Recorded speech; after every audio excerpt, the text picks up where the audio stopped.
Chapter 8. At the Museum.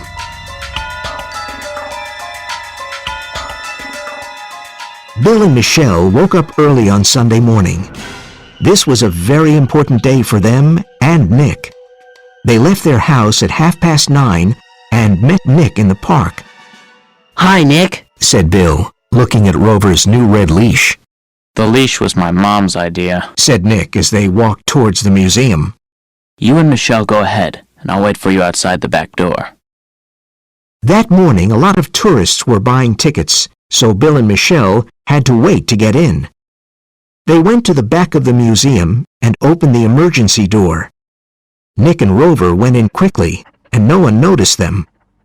Rover walked to the wax statue of the slave merchant with the black patch over his eye. Rover stopped in front of it and started sniffing and whimpering, and the noise got louder. Some tourists saw him, but they didn't stop. "I think Rover found something," said Michelle.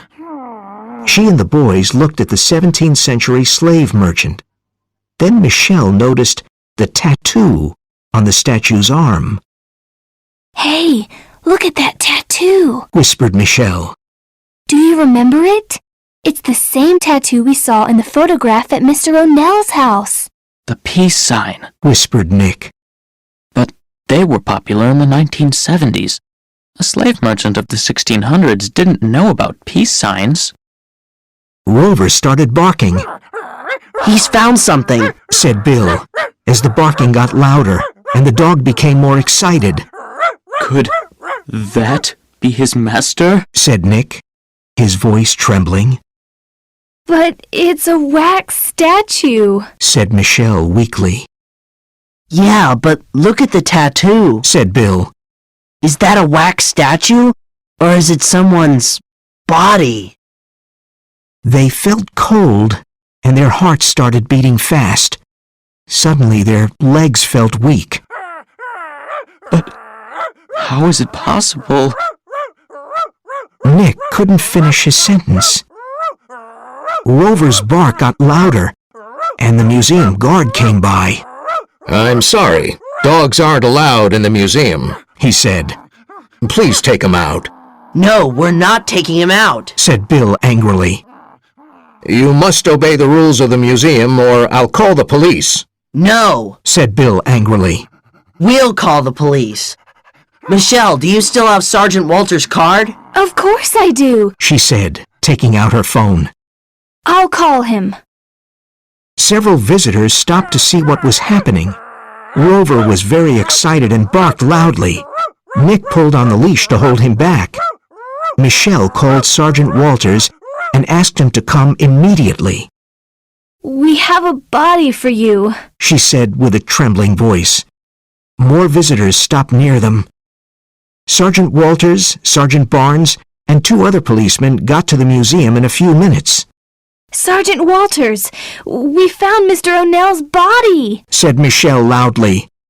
"His dog led us here and started barking. We noticed that the tattoo on the statue is the same tattoo we saw in a photograph at Mr. O'Nell's home, a peace sign, popular in the 1970s, and this museum is owned by Mr. and Mrs. Devereaux." "O'Nell's body?" exclaimed Sergeant Walters. "What are you saying? I want to look into this." He turned to the museum guard and said, "I want to examine this statue carefully. Do you have a back room?" "Yes, I'll open it for you," said the guard. Sergeant Walters asked his men to take the statue to the back room. "I want to speak to the owners of the museum immediately," he said. "Mr. and Mrs. Devereaux are in their office upstairs. I'll go and call them."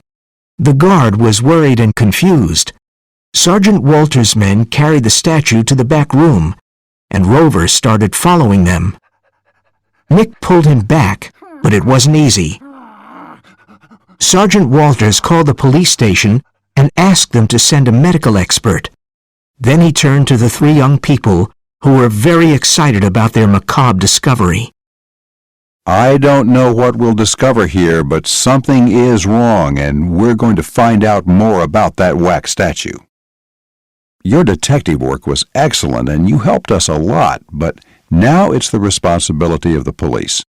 Call me in a few days and I'll tell you something more. Thanks for your help.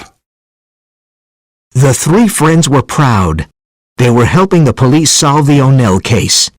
When they left the museum, Nick took the leash off Rover, but he didn't run away. He stayed with them.